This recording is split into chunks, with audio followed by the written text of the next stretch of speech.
Good morning and welcome to the Killik & Co market update. Last week we looked at the weakening dollar. This week we're looking at strength in sterling. So over the last 6 months we have seen quite a significant strengthening in sterling. That's been caused by a number of things, partially strong data. So we have had some particularly good unemployment data. Growth numbers for the UK economy were particularly good this morning and slightly ahead of expectations. And also I think there is a bit more optimism now about the progress of the Brexit negotiations. It's quite interesting to look at these numbers here showing the US dollar versus the pound over the past 18 months.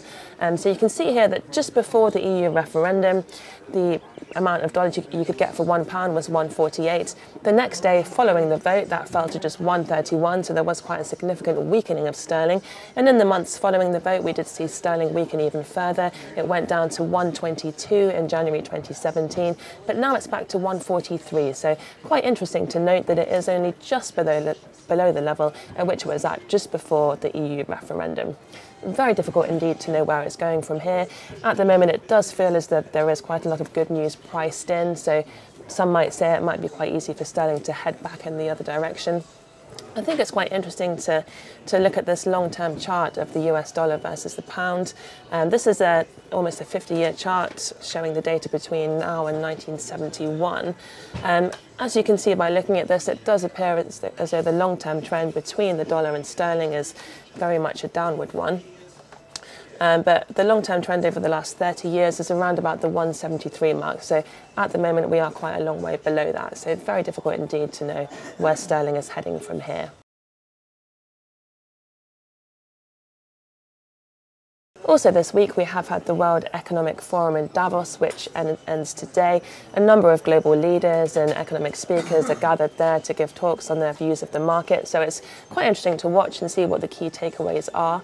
For us, there have been a couple of key takeaways so far.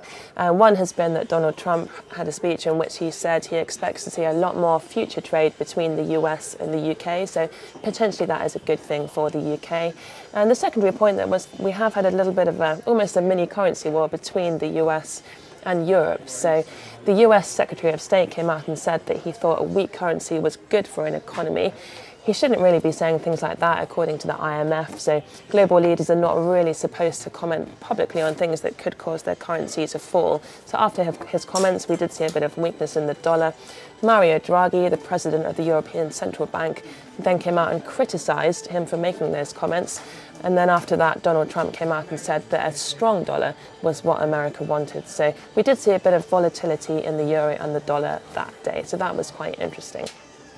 The conference ends today and we do have one more speech from Donald Trump, so it will be quite interesting to watch that and see what else he has to say.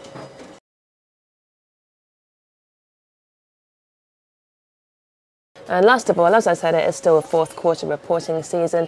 And this is the first reporting season that we've had since the corporate tax rate in the US was cut to 20%. So it's quite interesting to see what companies are doing and what their comments are regarding this new corporate tax rate. And so far, we have seen a number of US companies raising wages for their employees. So actually, this is what Trump wanted when he did cut the corporate tax rate. He was hoping it would lead to long-term economic growth. And if people have got higher wages, the hope is that they will be spending more and boosting the economy. So far, a number of major companies have come out and said they will be raising long-term wages for their employees. And a few examples of those are Starbucks, Walmart, and JP Morgan. However, what even more companies are doing is just giving employees a one-off bonus. So that's not quite as good for the economy because it doesn't have the same long-term impact.